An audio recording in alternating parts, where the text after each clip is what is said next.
Okay, so let's talk about sleep. Let's start with some general information about the physiology of sleep. If you've ever had an overnight sleep study, you'll know that scientists can monitor your brain activity and body movements during sleep by connecting electrodes to the skin at particular sites on the body. These measurements, called polysomnography or PSG, include recordings of brain activity, heart rate, breathing rate, eye movements, and body movements such as legs and arms.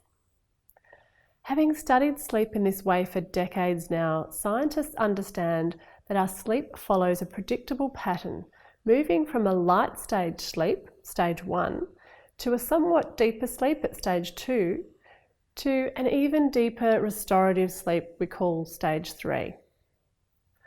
Then our sleep pattern moves back through the lighter stages of sleep to REM sleep, which stands for rapid eye movement sleep, which is our dreaming sleep. One of these sleep cycles lasts about 90 to 120 minutes, and we move through 3 to 5 of these sleep cycles each night. Very often, people wake up after REM sleep. Then, after a short time, they fall back to sleep again. Understanding this pattern of sleep can be helpful to alleviate any fears or concerns about waking up in the night. Waking up 3 to 4 times a night is perfectly normal, and it doesn't mean that your sleep has been broken or that you're missing out on deep sleep.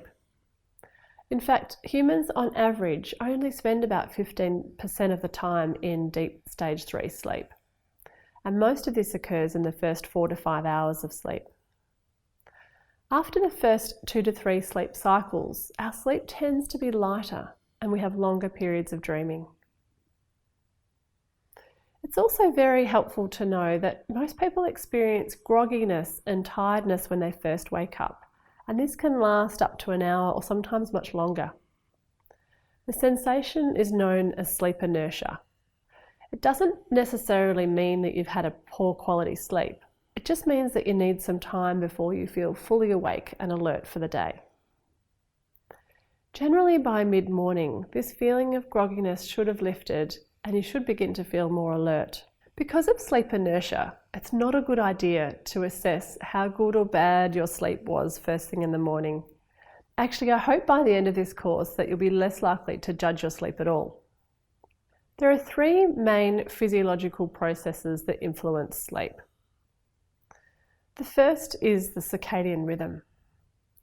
Circadian rhythms are physical, mental, and behavioural changes that follow a 24-hour cycle.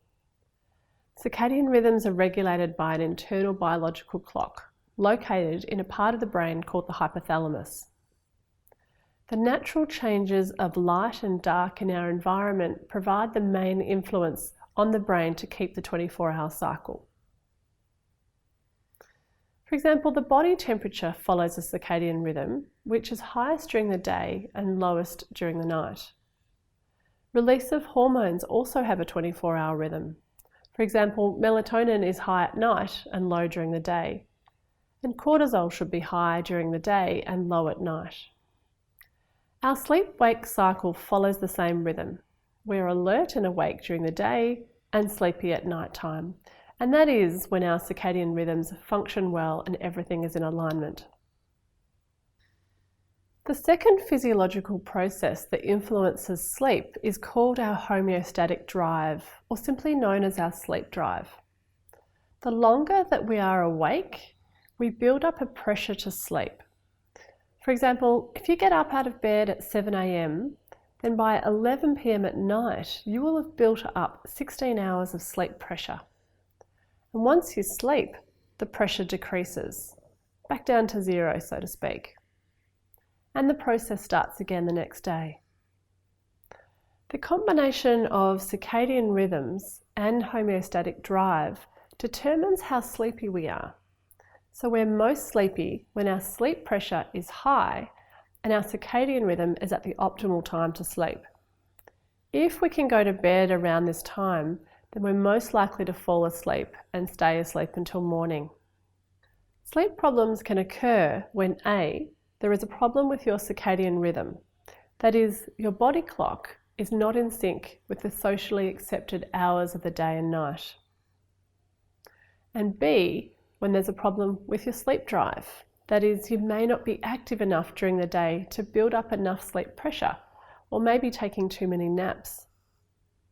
There's also a third factor that can affect your sleep, which is called your wake drive. The wake drive refers to your level of alertness and arousal. It is increased by high levels of brain chemicals and hormones that stimulate the body, such as adrenaline, which is controlled by the sympathetic nervous system. If you become too alert and switched on, so to speak, it can be difficult to wind down at night time, and sleep can be disturbed. As we covered earlier, this over-alertness is called hyperarousal, and it's one of the major causes of insomnia and other sleep disturbances. Also, unhelpful thoughts about sleep, such as, will I get enough sleep tonight, and will I feel tired tomorrow, are enough to trigger the release of stress hormones like adrenaline and cortisol that act to then alert the brain and tense the body, contributing to hyperarousal. These three physiological processes need to be working in synchronicity for healthy sleep to occur naturally. If one of these three processes are out of balance or not working properly, then sleep problems are likely to occur.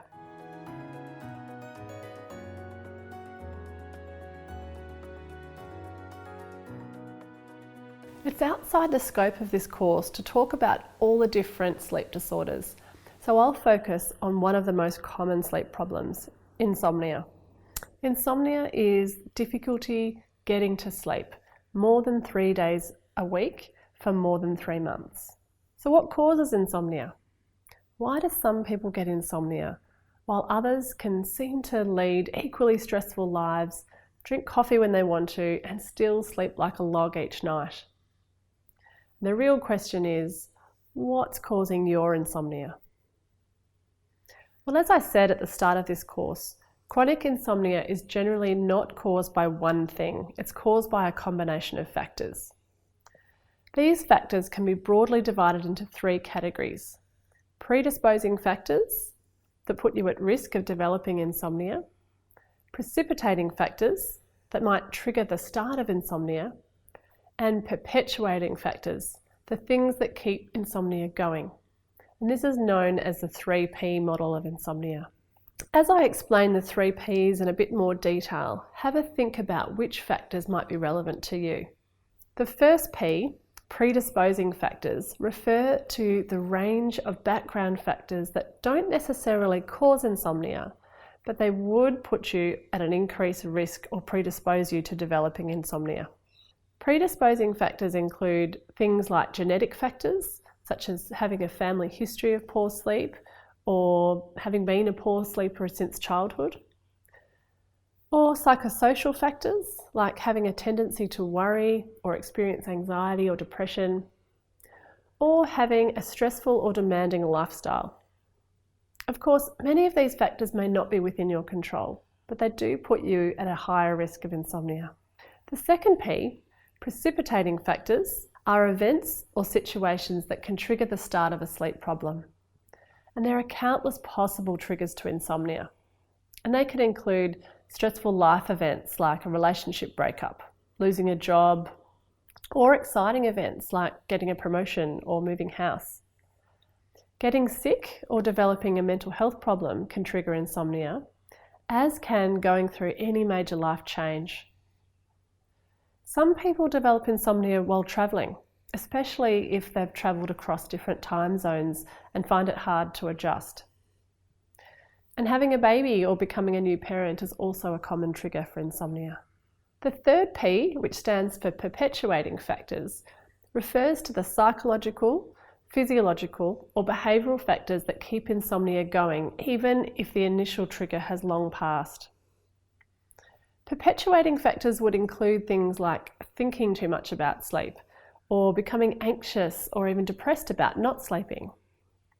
Some behaviours that might start off as strategies to cope with insomnia, like drinking extra coffee to deal with sleepiness in the day, or taking naps, or going to bed early or sleeping in can actually end up making the sleep problem worse. Other common behaviours like watching TV in bed to help you fall asleep, or keeping an eye on the clock during the night to count the hours left to sleep, can also be counterproductive and maintain the insomnia. So take some time now to think about what might have contributed to your insomnia. What background factors might have predisposed you to developing a sleep problem? And what factors might have precipitated it?